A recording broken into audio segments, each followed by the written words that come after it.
ये सब क्या?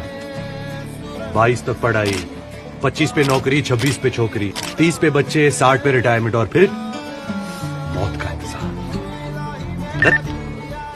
ऐसी किसी पिटी लाइफ थोड़ी जीना चाहता हूँ। तो फिर तुम क्या चाहते हो लाइफ से मैंने? रफ्तार।